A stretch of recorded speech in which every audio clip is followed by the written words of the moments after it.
کیا آپ نے کبھی ایسے حکمران کے بارے میں سنا ہے جس کی زندگی عیش و عشرت میں نہیں بلکہ سادگی، خوف خدا اور عوام کی خدمت میں گزری ہو؟ کیا کوئی گورنر ایسا بھی ہو سکتا ہے جو خود فاقوں میں رہے مگر اپنے لوگوں کے لیے ہر تکلیف برداشت کرے؟ آج کا یہ ایمان افروز واقعہ حضرت سعید بن عامر رضی اللہ تعالی عنہ کا ہے، جو حضرت عمر فاروق رضی اللہ تعالی عنہ کے دور میں ایک علاقے کے گورنر تھے۔ ان کی ذہانت، تقوی اور بے لوث خدمت کا وہ واقعہ ہے جس نے سب کے دلوں کو ہلا کر رکھ دیا تھا۔ جب عام لوگوں نے ان سے کچھ ایسی شکایتیں کی جنہیں سن کر خود حضرت عمر فاروق رضی اللہ تعالیٰ عنہ بھی رو پڑے۔ ایک ایسا واقعہ جو ہمیں بتائے گا کہ اصل قیادت کیا ہوتی ہے اور ایک سچا حکمران کیسا ہوتا ہے۔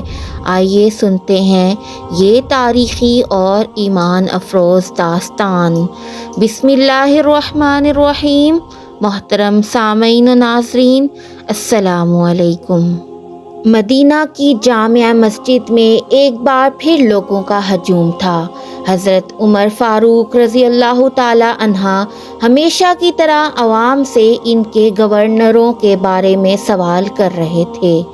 یہی ان کا اصول حکمرانی تھا کہ وہ صرف بیٹھ کر احکامات جاری نہ کرتے بلکہ خود میدان میں آ کر دیکھتے کہ ان کے مقرر کردہ حکمران کیسا برتاؤ کر رہے ہیں۔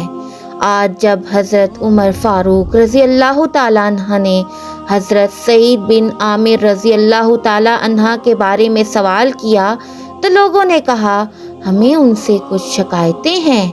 یہ سن کر حضرت عمر رضی اللہ تعالیٰ عنہ حیران ہوئے، کیونکہ وہ سعید بن عامر کو ایک نیک، ایماندار اور باکردار شخص کے طور پر جانتے تھے۔ انہوں نے فوراً ان کو بلایا تاکہ خود ان سے وضاحت لیں۔ حضرت سعید بن عامر رضی اللہ تعالیٰ عنہ دربار میں حاضر ہوئے۔ ان کے چہرے پر نور تھا، لباس سادہ، آنکھوں میں عاجزی جھلک رہی تھی۔ حضرت عمر رضی اللہ تعالیٰ عنہ نے فرمایا، لوگوں کو تم سے 4 شکایتیں ہیں، تم ان کا جواب دو۔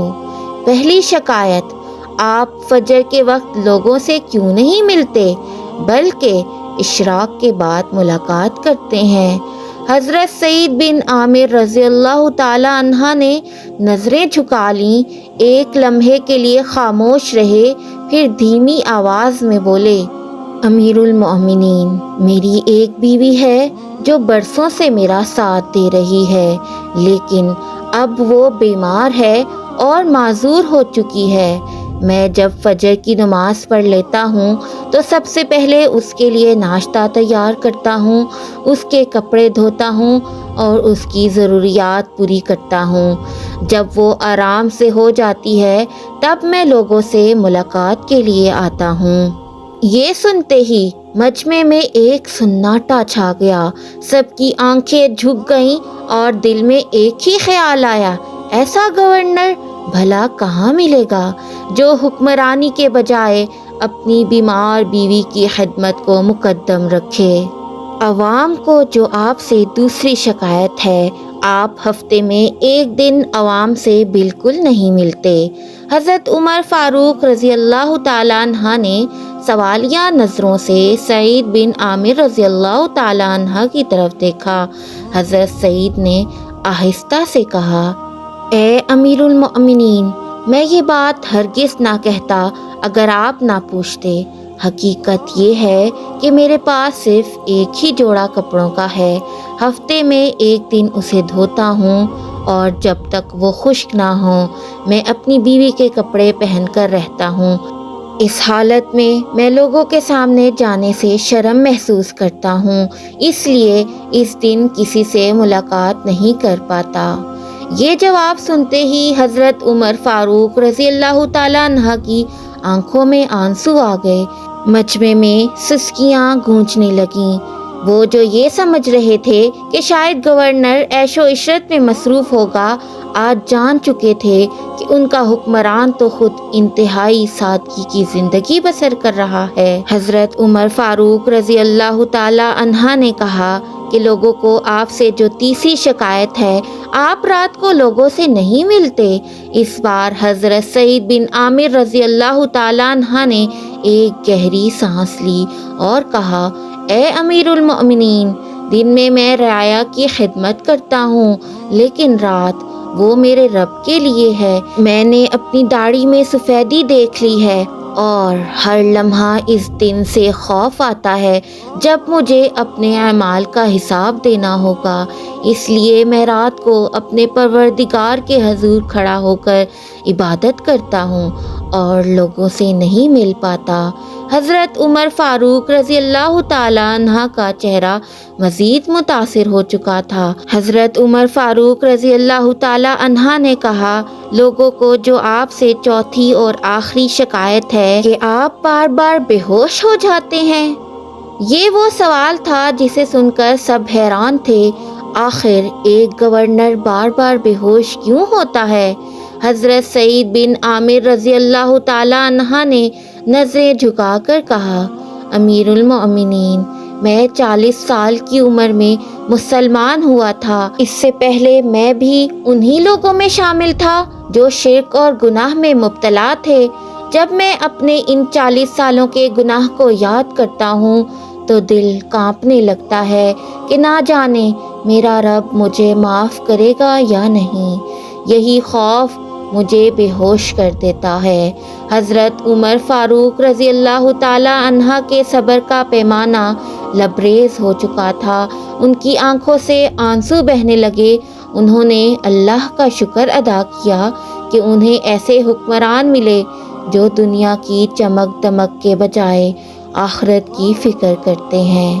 پھر حضرت عمر فاروق رضی اللہ تعالی عنہ نے ہاتھ اٹھائے اور دعا کی، اے اللہ، مجھے کچھ اور ایسے ہی گورنر عطا کر دے۔ یہ وہ لمحہ تھا جب ہر سننے والا حیران تھا کہ دنیا میں حکمرانی کا اصل معیار کیا ہے، اور مجمع میں ہر کوئی نم آنکھوں کے ساتھ یہ سوچ رہا تھا کہ کیا ایسا حکمران دنیا میں کہیں اور بھی ملے گا۔ وہ لوگ جو دنیاوی حکمرانی کو طاقت اور مال و دولت سمجھتے ہیں، ان کے لیے یہ ایک بہت بڑا سبق ہے۔ یہ واقعہ ہمیں سکھاتا ہے کہ اصل حکمرانی وہ نہیں جو دنیاوی شان و شوکت پر مبنی ہو، بلکہ وہ ہے جو عوام کی خدمت، خوف خدا اور آخرت کی تیاری پر مرکوز ہو۔ ایک سچا حکمران وہ ہوتا ہے جو خود کو لوگوں کا خادم سمجھے، اپنی ذات کے لیے نہیں بلکہ دوسروں کے لیے جیے اور آخرت کو دنیا پر ترجیح دے۔